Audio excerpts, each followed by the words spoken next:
South ഗോവയിലെ അഗോണ്ട ബീച്ചിലാണ് ഞങ്ങളിപ്പോൾ വന്നിരിക്കുന്നത്. ബീച്ചിൻ്റെ കാഴ്ചകളാണ് നമ്മൾ കാണുന്നത്. ഇവിടെ ഒത്തിരി റിസോർട്ടുകളുണ്ട്. എല്ലാം സീ ഫേസിങ് ഹട്ടുകളായിട്ട് ഒത്തിരി എണ്ണം ക്രമീകരിച്ചിട്ടുണ്ട്. പല റേറ്റിലുള്ള പല ഹട്ടുകളുണ്ട്. ഈ ബീച്ചിൻ്റെ അങ്ങേയറ്റം തൊട്ട് ഇങ്ങേയറ്റം വരെ മുഴുവൻ ഇങ്ങനത്തെ ബീച്ച് ഫേസിങ് ഹട്ടുകളാണ്. ഞങ്ങളെടുത്തിരിക്കുന്നത് മധു എന്ന് പറയുന്ന ഒരു ഹട്ടാണ്. ഇതാണ് ഞങ്ങളുടെ ഹട്ടിൻ്റെ മുൻവശം. ഇതിലൂടെ അകത്തോട്ട് വരുന്നു. ഇവിടെ സ്റ്റെപ്പാണ്, ഇച്ചിരി മുകളിലോട്ട് കയറണം. അകത്തോട്ട് കയറുമ്പം തന്നെ നല്ല രീതിയിൽ ക്രമീകരിച്ചിരിക്കുന്ന റൂമാണ്. വലിയൊരു ബെഡുണ്ട്, AC ഉണ്ട്, ഇൻറ്റീരിയറൊക്കെ അത്യാവശ്യം ഭംഗിയായിട്ട് തന്നെ ചെയ്തിട്ടുണ്ട്. ഹട്ട് ചെയ്യുന്ന പോലെയൊക്കെ വിശാലമായൊരു ബാത്റൂമുണ്ട്.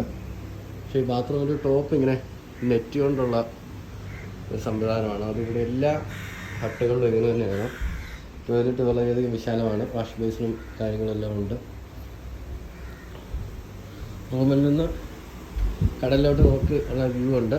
ഇവിടെ ഗ്ലാസ് ഇട്ടിരിക്കുകയാണ്. റൂമിലിരുന്ന് കാണുമ്പോൾ നോക്കുമ്പോൾ സീ വ്യൂ നല്ലതായിട്ട് കിട്ടുന്നതാണ്.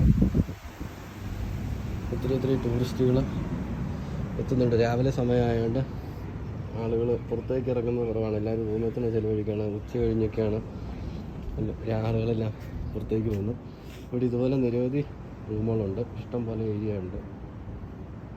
വളരെ നല്ലൊരു ബീച്ചാണ് അഗോണ്ട ബീച്ച്. സൗത്ത് ഗോവയിലുള്ള അഗോണ്ട ബീച്ച്. കേരളത്തിൽ നിന്ന് വരുന്നവർക്കും മംഗലാപുരത്ത് നിന്ന് വരുന്നവർക്കൊക്കെ ഏറ്റവും എളുപ്പത്തിൽ എത്തിച്ചേരാൻ പറ്റുന്നത് സൗത്ത് ഗോവയിലാണ്. ഈ സൗത്ത് ഗോവയിൽ നിരവധി ബീച്ചുകളുണ്ട്. അങ്ങനെ ഈ ചെറിയ വീഡിയോ ഇവിടെ അവസാനിക്കുന്നു.